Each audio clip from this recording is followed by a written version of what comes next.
on entame avec la deuxième partie du problème 1. Voilà, calcul de la limite de la suite UN. Je rappelle que la suite UN, c'est la somme de 1 à n de 1 sur k au carré. Dans la première partie, on a étudié en général la suite Sn de alpha, qui est la somme des 1 sur k à la puissance alpha, pour alpha supérieur strictement à 1. Voilà, donc on nous dit, on vient de voir que la suite UN est convergente et que la suite UN moins L est équivalente à la suite moins 1 sur N. Donc ce sont des résultats qu'on a trouvés dans la première partie, où L désigne la limite de UN. Voilà, donc première question, soit CD de réel et K un entier naturellement nul. Voilà, donc on fixe CD dans R et K supérieur ou égal à 1. Et on nous demande de montrer que l'intégrale est égale à une certaine expression. Pour cela, on calcule l'intégrale de 0 à 1 de ct carré plus dt égale à fois cos k pi t dt. Donc ici, c'est assez clair, c'est une intégration par partie. Je rappelle que toujours, donc c'est une astuce, quand on a un polynôme p de x fois une fonction, que ce soit cos ou sinus, on appelle les fonctions cosinus et sinus des fonctions qui sont circulaires parce que leurs intégrales et dérivées respectives s'expriment sous forme de cos et de k et de sinus, des combinaisons linéaires de cos et de sinus. Donc voilà, donc la dérivée de cos c'est sinus, la dérivée de sinus c'est cos, et voilà, c'est pour cela qu'on les appelle les intégrales circulaires. Et pour calculer une intégrale de la forme p de x fois cosinus lambda x dx, donc où p de x est un polynôme, il suffit de passer par une intégration par partie plusieurs fois. Bon, ça dépend, le nombre d'intégrations par partie dépend du degré du polynôme p de x. Pourquoi? Parce qu'avec une intégration par partie, on pourra dériver le polynôme jusqu'à ce qu'il s'annule. Et pour les fonctions circulaires, ben, il suffit d'intégrer. À chaque fois, on intègre parce qu'on sait qu'on connaît la primitive, donc la primitive de cos et sinus, à une constante près, bien évidemment. Mais bon, c'est l'astuce pour ce genre d'intégrale. Voilà, donc l'intégrale de 0 à 1 de ct carré plus dt fois cos k pi t dt. Donc j'effectue une première intégration par partie. Je vais dériver cette expression, ça donne 2c plus d. Donc ça c'est u, là c'est v'. Je dérive u, ça donne 2ct plus d. Voilà, donc ici j'ai oublié un t, c'est 2ct plus d. Fois, donc l'intégrale de cos k pi t c'est sinus k pi t sur k pi. Voilà, moins entre crochets uv. Donc v c'est sinus k pi t sur k pi et u c'est ct carré plus dt. Et voilà. Ici il faut remarquer que sinus k pi, donc on remplace t par 1, c'est sinus k pi qui est nul. Et aussi l'autre borne, donc sinus 0, c'est 0. Donc le crochet est nul. Voilà. Donc on garde cette intégrale. On va réutiliser la méthode d'intégration par partie pour éliminer ce polynôme. Donc on dérive. Je pose u et là je pose v'. Donc voilà, la dérivée de 2ct plus d égale à 2c. La primitive de sinus k pi t sur k pi c'est moins cosinus k pi t sur k pi fois k pi, c'est k carré pi carré. Voilà, donc on fait sortir le moins et là on aura plus entre crochets 2ct plus d. Donc ici normalement c'est moins, mais là il y a un moins. Ce que je fais, je vais sortir le moins pour avoir un plus. Question de simplifier les calculs. Voilà, donc de u c'est 2ct plus d. Et v, c'est l'intégrale de ça, et c'est bien cosinus k pi t sur k carré pi carré. Et là, plus qu'à calculer. Donc, on calcule ces bornes. Ça donne... voilà, on calcule ces bornes. Donc, cos k pi, voilà, je garde cos k pi fois 2c plus d, donc on remplace t par 1, moins, donc on remplace t par 0, ça fait 1 ici pour le cos, et là, ça, donc 2ct s'annule, on garde d. Voilà, donc ça donne 2c plus d fois cos k pi moins d sur k carré pi carré. Et ici, là, si vous remarquez, on n'a plus que des constantes multipliées par cos k pi t, donc pas besoin d'effectuer une intégration par partie. On calcule directement la primitive de cos k pi t qui est de cos k pi t. Donc la primitive de cos k pi t c'est sinus k pi t. Voilà, donc ici, normalement, j'ai oublié, mais il y a un moins. Voilà, donc sinus k pi c'est 0, donc on remplace t par 1, ça donne sinus k pi c'est 0, et sinus 0 c'est 0, donc tout le crochet s'annule encore une fois. Et voilà, on garde 2c plus d fois cos k pi moins d sur k carré pi carré. Donc pour aboutir à l'expression demandée, donc ici il y a un moins 1 à la puissance k. Donc tout simplement ce moins 1 à la puissance k c'est cos k pi. Pourquoi? Parce qu'en fait il faut remarquer que pour k appartenant à z, voilà, pour k appartenant à z, cos k pi, donc cos k pi, il est égal à 1 si k est pair, et cos k pi égale à moins 1 si k est impair. Donc c'est assez facile à remarquer, mais bon, c'est la clé. Donc ceci implique que cos k pi égale à la fonction moins 1, pas la fonction, oui, on peut l'appeler fonction, égale à moins 1 à la puissance k. Pourquoi? Parce que cos k pi ici dépend de k s'il est pair ou impair, et moins 1 à la puissance k également dépend de k, parce que si k est pair, moins 1 à la puissance k c'est 1, et s'il est impair, donc moins 1 à la puissance k c'est moins 1. Et voilà, d'où l'égalité cos k pi égale moins 1 à la puissance k. Voilà, donc je remplace cos k pi par moins 1 à la puissance k, et on trouve l'expression demandée. On passe à la question 2.2. Et on nous demande de déduire qu'il existe un couple AB de réels tel que pour tout k supérieur ou égal à 1, l'intégrale est égale à 1 sur k au carré. Donc pour cela, on fixe AB dans R et bien sûr k supérieur ou égal à 1. Donc d'après la question précédente, cette intégrale, donc elle est égale à moins 1 à la puissance k fois 2a plus b moins b sur k carré pi carré. Donc on nous demande de montrer qu'il existe AB un couple unique. Vérifions l'intégrale égale 1 sur k carré. Voilà, donc on met l'intégrale sous cette forme, donc égale 1 sur k carré. On raisonne par des équivalences successives. Donc ceci est équivalent. Voilà, k carré pi carré, on l'amène de ce côté, ça donne moins 1 puissance k fois 2a plus b moins b égale pi au carré. Voilà, donc ici, je vais faire une hypothèse. Donc je vais supposer que 2a plus b est différent de 0. Puis après, je vais raisonner sur le cas où 2a plus b égale 0. Donc déjà, quand je suppose que c'est non nul, ça va donner que moins 1 à la puissance k, donc je ramène b de ce côté et je divise par 2a plus b, on trouve que moins 1 à la puissance k égale à pi carré plus b sur 2a plus b. Or cette quantité, elle est constante. Et on sait que moins 1 à la puissance k, il permute selon les valeurs de k. Donc si on change k, cette constante, elle va changer. Donc, c'est impossible. C'est une absurdité. C'est pour cela que 2a plus b est forcément nul. Voilà. Donc 2a plus b égale à 0. Et moins 1 à la puissance k fois 2a plus b moins b égale pi carré. Ceci implique, donc on a dit que 2a plus b c'est nul. Donc tout ce facteur va se simplifier et on aura b égale moins pi carré. Voilà, donc b égale moins pi carré. Et de même, donc A égale A.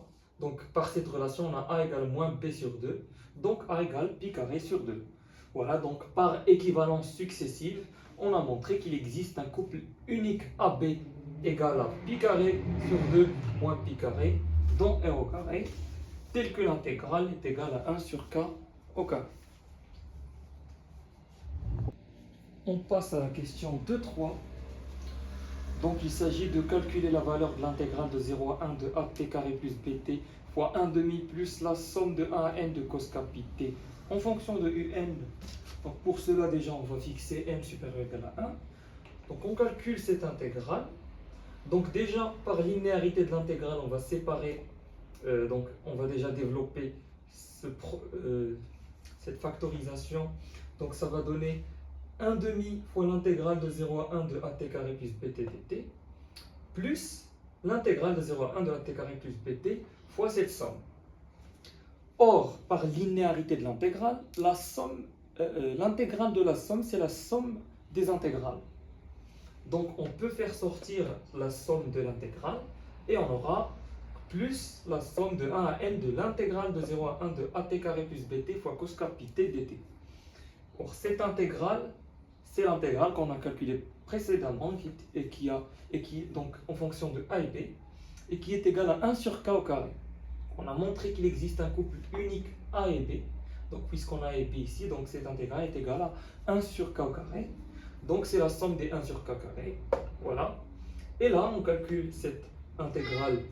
Donc déjà la primitive, c'est donc la primitive de t au carré, c'est t au cube sur 3. Donc voilà, ça donne at au cube sur 3 plus bt au carré sur 2 entre 1 et 0 fois le 1 demi ici. Ça c'est un, donc voilà, plus un. Là on a, donc on remplace par 1, ça fait a sur 3 plus b sur 2, le tout fois 1 demi. Donc là on développe, ça donne a sur 6 plus b sur 4 plus un. Et a sur 6, donc a, on a trouvé que a c'est pi au carré sur 2, donc a sur 6 c'est pi carré sur 12, b sur 4, donc b c'est moins pi, donc c'est moins pi au carré sur 4 plus un. On réduit au même dénominateur, bien sûr, on multiplie par 3 ici, ici, ça fait moins 2 pi carré sur 12, plus un, qui est égal à un moins pi au carré sur 6. Voilà, donc on a calculé cette expression en fonction de un. Passons à la question 2.4. Pour cette question, on nous demande de montrer que pour tout entier n supérieur ou égal à 1 et pour θ appartenant à 0 à pi, on a 1 plus 2 fois la somme des cos de k θ égale à sinus 2n plus 1 θ sur sinus θ. Bon, ici, c'est assez clair, il s'agit de l'astuce ou bien de la méthode des jumelles. Donc c'est une méthode pour calculer les sommes de cos k θ ou bien de sinus k θ.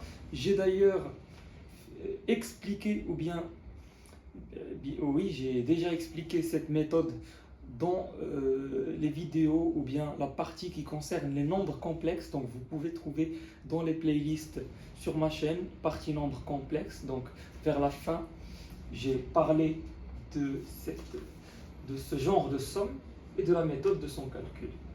Voilà, donc directement, je vais appliquer la méthode des jumelles. Déjà, on fixe θ entre 0 et pi et n supérieur ou égal à 1. Et puis, je vais prendre k entre 1 et n pour pouvoir sommer de 1 à n. Donc, E, ou bien exponentielle i de kθ, c'est cosinus de kθ plus i sinus de kθ. Je vais sommer. Ici, ça va donner la somme des ei de kθ. Bien sûr, la somme est linéaire. Donc, on peut séparer les sommes, ça va donner la somme des cos de kθ plus i la somme des sinus la somme des sinus de kθ. Voilà. Donc, une fois que ceci est établi, il faut remarquer qu'en fait, la somme des cos de kθ, ce n'est que la partie réelle de la somme des ei de kθ. Donc, pourquoi ça? Tout simplement parce que le calcul de la somme des ei de kθ, il est facile. Parce qu'il s'agit d'une fonction puissance, c'est une puissance, et là, si vous remarquez, ça peut s'écrire sous forme d'une somme géométrique, et on sait très bien calculer les sommes qui sont géométriques. Donc c'est pour cela. Bien, maintenant, et après on va calculer sa partie réelle. Voilà, donc c'est pour cela qu'on l'appelle la méthode des jumelles. Donc les jumelles, c'est la somme des cos et la somme des sines. Donc on les considère comme deux jumelles, des sommes qui sont dites jumelles. Voilà. Donc on calcule cette somme géométrique. Donc ça donne le premier terme qui est ei de θ fois donc rapport EI, nombre de termes de n moins 1 sur EI de θ, donc moins 1, c'est une somme géométrique, vous connaissez la formule. Voilà. Donc ici, on va appliquer la formule de l'angle moitié pour ces deux termes. Voilà, ça donne EI nθ fois EI nθ moins E moins I nθ. Et en bas, ça donne EI θ fois EI θ moins E moins I θ. Voilà, donc ça c'est 2i sinus θ. Et là, c'est 2i sinus nθ. Donc les 2i se simplifient, on garde sinus nθ sur sinus θ. Et voilà, et ici on a EI de θ fois EI nθ sur EI θ. Voilà, donc oui. Donc EI de θ sur EI θ, c'est EI θ. Donc on peut enlever le EI θ ici et on va voir EI θ là. Donc EI θ fois EI nθ, c'est EI n plus 1 θ. Et voilà, donc, d'où cette égalité. Ceci établi, on prend la partie réelle ici. Donc la partie réelle, en fait, c'est cos n plus 1 θ fois sinus nθ sur sinus θ. Parce que là, c'est un nombre réel. Donc, et ça, c'est cos n plus 1 θ plus i sinus n plus 1 θ. Donc si on développe, on va trouver que la forme réelle, c'est cos n plus 1 θ fois sinus nθ sur sin θ. Voilà. Voilà, donc la somme des cos de kθ, c'est la partie réelle de la somme. C'est cos n plus 1 θ fois sinus nθ sur sinus θ. Voilà. Donc ici, on va appliquer une formule assez utile parce que ici, dans l'énoncé, on nous demande de trouver 1 plus 2 fois la somme des sinus de n plus 1. Donc en fait, il faut se débarrasser du cosinus n plus 1 θ ici parce qu'on veut garder que le sinus. Donc là, je vais appliquer une formule trigonométrique. Je suis sûr que la plupart d'entre vous l'ont oublié parce que c'est rare quand on l'utilise. Donc c'est cos A fois sin B qui est égal à 1 demi sinus A plus B plus ou moins, oui, moins sinus A moins B. Et voilà. Donc j'applique cette formule sur cos n plus 1 θ fois sinus n θ et ça donne, donc voilà, je vais l'appliquer. Donc déjà, voilà, on l'applique ici. Ça va donner 1 demi fois sinus de la somme C2n plus 1 θ moins sinus de la différence. Donc la différence c'est θ tout simplement, donc ça donne moins sinus θ, le tout sur sinus θ. Voilà. Donc là, sinus θ sur sinus θ c'est 1, donc on fait sortir du rapport et on aura 1 demi fois sinus 2n plus 1 θ sur sinus θ moins 1. Voilà. Donc maintenant on calcule 1 plus 2 fois la somme. Donc ça fait 1 plus 2 fois ce terme-là. Donc 2 se simplifie avec le 1 demi, on garde sinus 2n plus 1 θ sur sinus θ moins 1. Voilà, les 1 et moins 1 se simplifient. Et on trouve que finalement, 1 plus 2 fois la somme des cos de kθ, c'est bien sinus 2n plus 1 θ sur sinus θ. On passe à la question 2,5. Voilà, donc on nous donne une fonction f réelle de classe C1 sur 0,1. Donc ici, ils ont oublié de rappeler ce qu'est une fonction de classe C1 parce qu'en fait, les fonctions de classe C1, donc la notion de C1, ce n'est pas abordé en programme de bac. C'est pour cela que je vais expliquer rapidement. Donc tout simplement, une fonction est dite de classe Cn avec n appartenant à n si elle est n fois, donc elle est continue et elle est n fois dérivable. Voilà. Et la dérivée, elle est continue. À chaque fois, la dérivée, elle est continue. Donc la fonction, elle est de classe C1 si la fonction est dérivable et la dérivée est continue. Elle est de classe Cn si elle est n fois dérivable et la nième dérivée est continue. Voilà. Sur un certain intervalle, bien sûr. Voilà. Donc, soit f, on note ainsi, donc soit f appartenant à C1 de 0,1 R, donc 0,1 est l'ensemble de départ et R est l'ensemble d'arrivée de la fonction. Voilà, c'est-à-dire les fonctions de 0,1 vers R qui sont continues, dérivables, et la dérivée, elle est continue.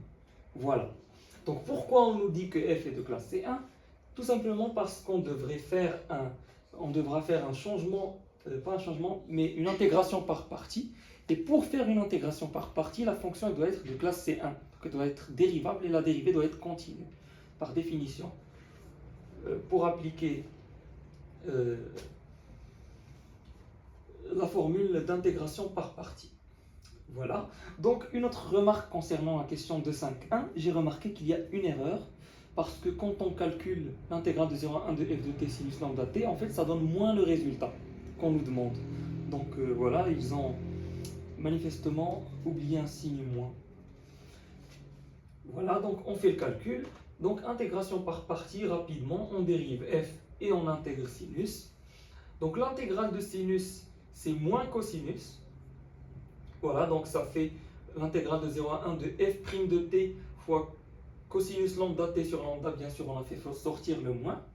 Et là, ça va faire, donc normalement, il y a moins ici. Et il y a aussi moins ici, mais je fais sortir le moins pour avoir un plus et simplifier.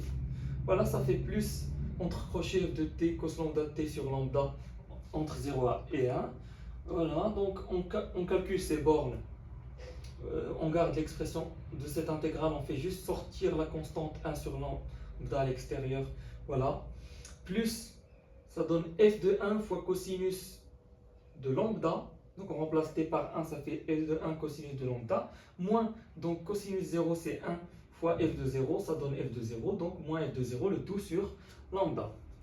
Voilà, donc cela est moins l'expression qu'on vous demande.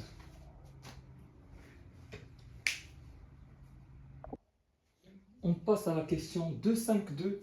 Donc maintenant, on nous demande de déduire que la fonction, l'intégrale de 0 à 1 de f de t, sinus lambda t dt, tend vers 0 lorsque lambda tend vers plus l'infini.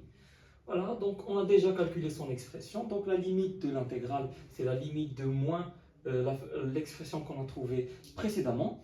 Maintenant, on va montrer que chacun des deux termes tend vers 0 pour déduire que la limite est égale à 0. Donc on met limite égale à 0 et on justifie, donc car pour tout lambda appartenant à R, cosinus lambda est compris entre 1 et moins 1, on multiplie par f de 1 et ça donne que f de 1 cosinus lambda est compris entre la valeur absolue de f de 1 et moins la valeur absolue de f de 1.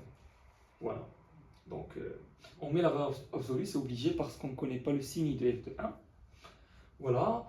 On ajoute f de 0 et on retranche f de 0, ça donne f de 0 moins f de valeur absolue de f de 1 sur lambda, donc on va même diviser par lambda, f de 0 moins f de 1 sur cos lambda, inférieur égale à la valeur absolue de f de 1 plus f de 0 sur lambda.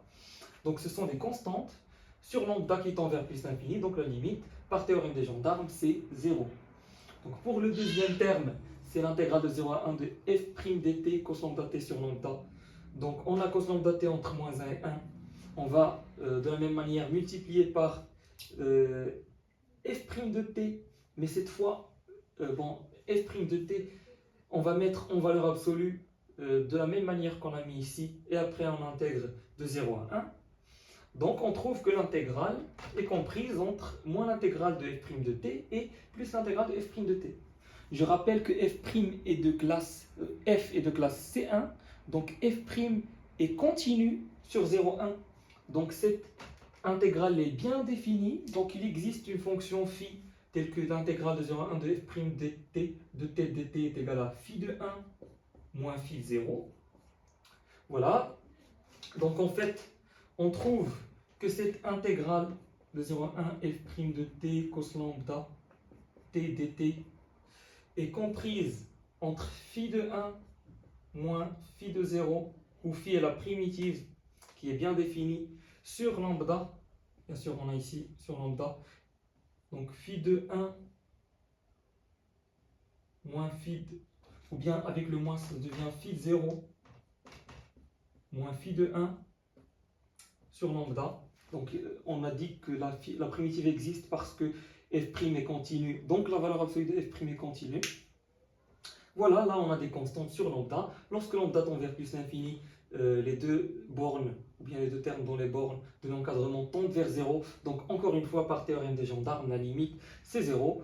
Donc la limite de la somme, c'est égal à 0. Donc voilà, c'est une question assez simple, mais l'objectif c'est de bien justifier que la limite c'est 0. Donc il faut faire toutes ces justifications et pour pouvoir répondre correctement à la question.